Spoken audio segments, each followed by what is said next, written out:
Hello, everyone, and welcome to the Live Ones. I am Big Matt, your capper extraordinaire. The big story today actually broke yesterday after the show. Dak Prescott extended by the Cowboys to the tune of 4 years, $240 million, $231 million in guaranteed money, and a signing bonus of $80 million. The deal makes Dak the highest paid NFL player in history. What do you want to say? Jerry Jones got pushed around again. Dak had all the leverage in the world, actually a no-trade clause, no franchise tag clause, and a restructure on his last deal that made the Cowboys beholden to pay him through 2026, regardless of whether he was on the team or not. A weak quarterback free agency class next year, a relatively weak quarterback draft class. Jerry's choices were to recognize that he's a shameless stat patter and a guy who's never been able to put the team on his back despite 8 years of non-stop Pro Bowl talent after Pro Bowl talent in his supporting cast, just constantly falling into his lap. Jerry could have bitten the bullet and gone all in for a Super Bowl this year and be ready to walk away and commit to 2 years of a rebuild if it fails, or to put himself in cap hell for another 4 years as Dak eats up 25% of the team's salary cap by himself through 2028. This deal and CeeDee Lamb's deal are going to cause some major issues after this season. A lot of guys' rookie deals and free agent deals are up after this year, as in 28 men currently on their 53-man roster, and they have played a lot of tricks with the cap to retain all the talent they have right now. So a lot of their money, it's just a very similar situation to what Dak had. They're beholden to pay a lot of these guys next year and for years to come, regardless of whether or not they're still on the team. Zach Martin, future Hall of Famer, probably first ballot Hall of Famer. I'm sure they're not willing to part ways with him just yet. DeMarcus Lawrence, Brandon Cooks, they're gone. And of course, you have to extend the best edge rusher in football in Micah Parsons, who from the day the Eagles drafted Devontae Smith over him and let him fall to the Cowboys has all but openly declared that he wishes he was an Eagle instead. And I'm sure they're going to give away the store to keep him. If the Cowboys can't win it this year, it's going to be a changing of the guard afterwards. On a personal note, I just have to say, as a Philadelphia sports fan who was raised on pure distilled hatred for the Dallas Cowboys, we must all do everything we possibly can to keep Jerry Jones's festering, decaying corpse alive and in charge of the Cowboys as long as humanly possible. Because how you can have 8 years of a sample size of Dak Prescott's performance in the postseason versus his performance in the regular season with all the top-tier talent that he's had around him. Dak's 31 years old now. He's going to be 35.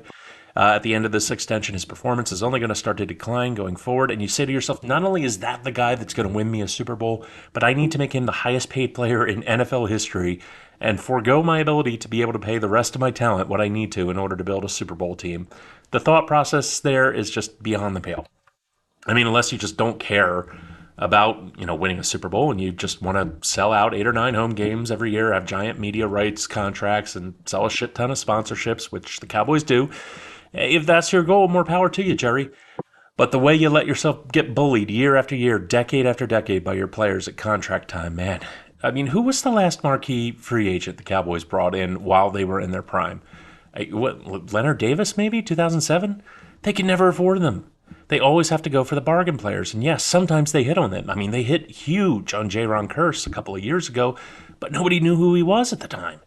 But between the Tony Romo contract, the Zeke Elliott disaster of a contract the first time around, and both of Dak's deals, they can never afford the top-tier free agents. They never really seem to want to get them anyway. Jerry prefers to get his guys, the guys he scouted, the guys he drafted, he signed as the GM. He's loyal to them to a fault. He overpays them like crazy just to keep them in the fold. And I can't fault his business sense. Obviously, you can't. The Cowboys are far and away the most financially successful sports franchise in America, but I've said it a million times, he does not foster a culture of heart and winning. That franchise is run for the financial benefit of the Jones family and the bank accounts of its players and nobody else. Nothing else.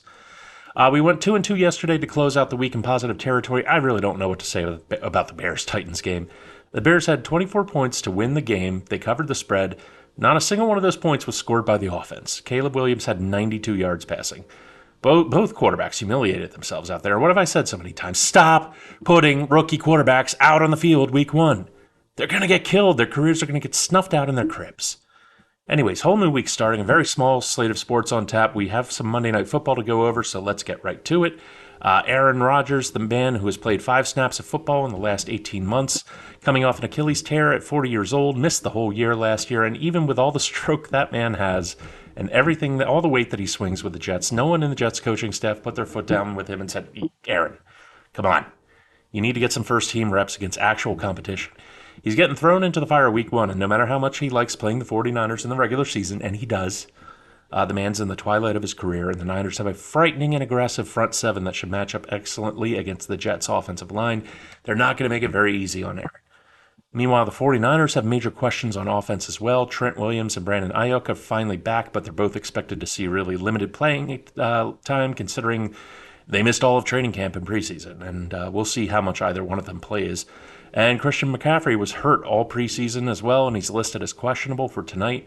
This game should be a hard, aggressive defensive battle all night long. I expect both teams to have trouble getting out of the gate right away, so give me the first half under 21.5 points. That's it, folks. Nothing looks good to me on the short baseball slate tonight, so we're going to stick with this. Everyone bet safe, stay safe. Follow us on X at Live One Sports. Check us out on Roku and Fire TV at the Live Ones. Have yourselves a great Monday night. Enjoy the game. I will see you next time.